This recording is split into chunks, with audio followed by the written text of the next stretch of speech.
Olá pessoal, voltei, agora sem barba, né, porque o serviço que eu tô agora não pode usar barba, então vou ficar um tempo aí gravando os vídeos aí sem a dita barbinha aí, que era o sinal aí do Prudência aí, né, que nem o Prudentito. E como vocês puderam notar, também o nome de Prudêncio Crente foi para Prudêncio Fazendense, porque primeiro que eu moro em Fazenda Rio Grande, e é de mais fácil aceitação, né, e o crente não era o nome tão aceitável assim, devido a alguns, quem sabe por causa de mim mesmo também. Mas o que eu quero trazer é um assunto hoje bem interessante, pessoal, é o seguinte, como vocês viram aí já aí na capa, é a questão porque nós, evangélicos, eu falo nós, todo mundo sabe que eu não frequento o templo, que eu sou um evangélico diferente, eu não uso, gostaria de não usar esse termo evangélico, mas só para você entender o segmento do qual a minha fé é aí, mas não é como a maioria também, tá bom? Mas o porquê que tanto pregam que não se deve se confessar a padre, né, que é tanto pregado nas igrejas evangélicas, porque não se deve chamar de padre e porque não pode, né, ter nenhum mediador entre, né, um mediador, né, a quem a gente chega a Deus, tanto na figura de um homem, que é o padre, e nem na figura aí dos ditos santos, né, que eles chamam aí na ICAR, né. Por quê, pessoal? Fica até o final que vocês vão entender que eu vou passar para o outro lado também, tá bom? Uma das coisas que está escrito lá em Mateus 23, verso 9, é o seguinte: ninguém chameis de pai, tá? Ninguém chameis de pai. E padre, todo mundo sabe que significa pai, né? Em espanhol. E em italiano é papa. Então serve para ele também. Então, por isso que os evangélicos tanto batem nessa tecla, porque pegaram esse verso, tá? O segundo é porque o véu do templo se rasgou, que está em Mateus 27:51. Veja bem, 27:51. Não liga a letra não, tá, pessoal, que está meio bagunçada, né? Assim como as religiões, então minha letra também é mais ou menos igual. Que o véu do templo se rasgou, que está escrito em Mateus, ou seja, depois que aquele véu do templo se rasgou, né? Não houve mais necessidade de nós buscarmos o sacerdote para chegar até Deus, que onde chegava só o sacerdote, que poderia entrar no Santo dos Santos, fazer as ofertas, aquela coisa toda, aquelas oferendas, né? Aquela coisa toda para falar com Deus. E a terceira coisa, existem vários pontos que é pegado por nós, evangélicos, nessa pegada de falar que não pode se chegar, né, que não se procura a nenhum homem, a nenhuma divindade, um santo que seja para chegar até Deus, um só mediador. Esse aqui pega forte, hein? Esse aqui pega forte, porque é um só mediador entre Deus e os homens, diz, né, as Escrituras. E esse é Jesus Cristo, o homem. Então, pessoal, esse verso aqui sim, segundo a Bíblia, tá? Não estou dizendo que se está correto ou não, porque que os evangélicos pregam. Segundo a Bíblia, esse verso aqui está correto. Não devemos chamar ninguém de pai. O segundo, do véu do templo se rasgou. Então não precisamos chegar mais a ninguém, né? Então enquadra também. Não precisamos mais de nada, mais de nenhuma interferência para chegar até Deus. E o terceiro, que é só um mediador, que esse aqui, segundo os evangélicos, mata pau, também cabe. Então está correto, segundo o que está escrito. Não estou dizendo aqui se está certo ou errado, tá bom, pessoal? Estou falando do que está escrito ali. Claro que não vou tocar no assunto aqui de teologia, pegar tudo, porém, os contextos, coisa tal e tal coisa. Porque o que acontece? Quero falar só essas três coisas. Mas, pessoal, agora que eu quero chegar onde a maioria talvez achou que eu não ia chegar e estava querendo que eu chegasse. Está aqui, ó. Vou tirar o papelzinho aqui e deixar tampado. Sobre a figura do pastor. Pessoal, se ninguém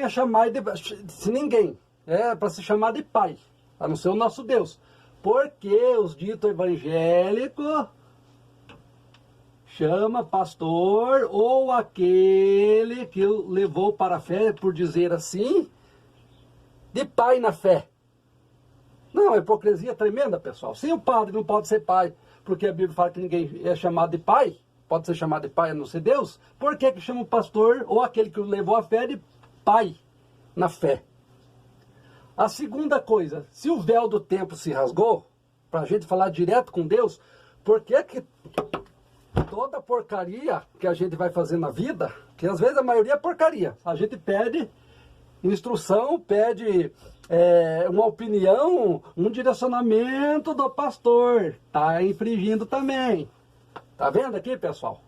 Porque o véu do templo se rasgou, não é assim, não é para chegar padre, também é pastor, muito menos. Ou igual, né? Muito menos é a força de expressão. E né? Não precisamos chegar a ninguém. E o que completa isso aqui também um só mediador. Se nós chegamos ao homem para receber uma bênção, que ele tem que pôr a mão para curar. Claro que existe lá os dons de cura que a Bíblia fala todo, mas eu estou falando da pessoa que se torna dependente. Dependente daquilo que pessoas que não oram, não buscam e querem que só que os outros orem. Por que que vai ao homem, sendo que nós temos direto acesso, assim diz a Bíblia. E o mediador também. A gente quer que um homem medie nossos problemas. Não sei nem fazer a seta aqui de diferença. O certo é riscar. Por quê? Que se é só um mediador, nós temos que estar, como está em Timóteo 2,5, nós temos que buscar o homem. Para buscar, né, para resolver. Não resolver, mas nos ajudar a resolver o problema. Pessoal, se a gente, como evangélico, não pode nenhum homem que só porque é da outra religião, também não pode ir para a nossa, né? Aquele que é o líder da nossa religião. Isso não é uma hipocrisia tremenda? Não é uma hipocrisia do Satanás isso aí? Daí fica naquela,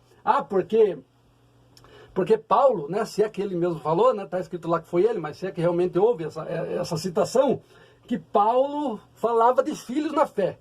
Agora, Paulo falar de filhos na fé é uma coisa, agora a gente chamar ele de pai é outra coisa, porque o verso diz que é ninguém chamar de pai. Tá bom? Aí vem os abençoados e falam, então você não pode chamar teu pai de pai, mas eu tenho ele como pessoa sagrada que vai resolver meus problemas, que vai me dar uma instrução espiritual. Isso é uma pouca vergonha. Pessoal, há relato que eu mesmo presenciei de um casal que é o seguinte, a moça estava namorando com o rapaz, o pai deu as instruções, assim, vão casar bonitinho, embora você já sabe qual que é o perfil, o modelo de casamento que a Bíblia fala, que não tem nada a ver com esse que é usado nas religiões e nem aí no mundo social. Né? Ter filho depois do casamento, de um tempo, o que acontece? Aconteceu desse casal ter filho antes. Antes de casar, antes de assumirem um relacionamento sério do matrimônio. E o pai da moça ficou sabendo, o que ele fez? Não, manda ele vir falar comigo, eu não vou escorraçar, só, né? O pai falou, não vou escorraçar, eu só vou dar as instruções, vamos ver se vocês vão casar, se não vão casar, se vai assumir o filho, como é que vai ser? O que os abençoados foram fazer? Não, primeiro eu vou falar com o líder, do líder da célula.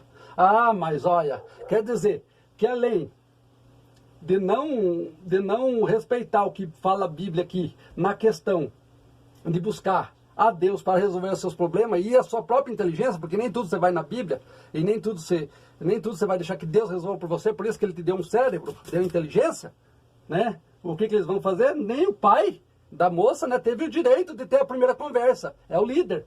Aí encheu a cabeça deles de abobrinha, porque tinha que passar papel, não sei o que, dito e feito, 3 anos de casamento só, tá?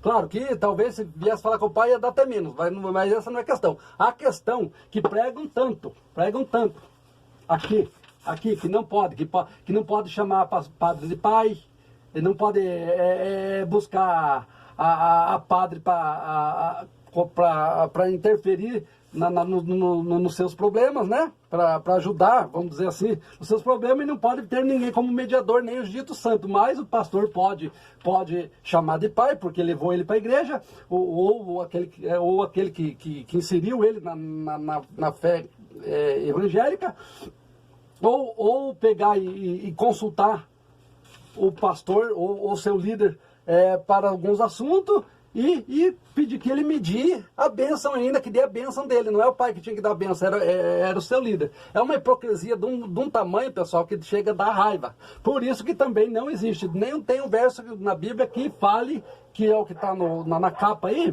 que existe cobertura espiritual. Se eu tenho uma cobertura espiritual, para mim é Deus, o Espírito Santo, mas não um homem, tá? tá? Isso aí vocês inventaram, é mais uma para você segurar esse povo na mão de vocês. E os babaquara, que não lê Bíblia, né? E são dependentes emocionais, têm deficiências emocionais, vão buscar tudo nesses aqui. Não quero entrar aqui na questão, porque obedecer vossos pastores, até porque se eu entrar nessa questão e trazer tudo, 99,9 por 99 não vai passar num título, não vai ter esse título de pastor honrado, tá? Porque tá tudo fora. Um dia nós vamos falar sobre isso aí. Então vamos parar com essa fuleiragem de dizer que pastor é líder espiritual, que é cobertura espiritual, que é pai na fé, ou quem levou. Não, não existe isso pela Bíblia, tá? Vamos prestar atenção para largar a mão de fazer essa pataquada aí, porque o que vocês merecem é isso aqui e uma hora vocês vão levar, tá? Até a próxima. Se você gostou, deixa o like, se inscreva, compartilhe, tá bom, pessoal? Se não gostou também, vá lá ali embaixo também e dá o seu... o joinha para baixo, negativo, mas comente aqui o que você achou, tá bom? Muito obrigado e até a próxima.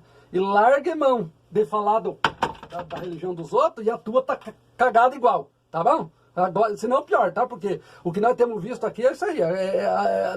Tem situação que tá até pior do que a outra. Até a próxima e arrivederci.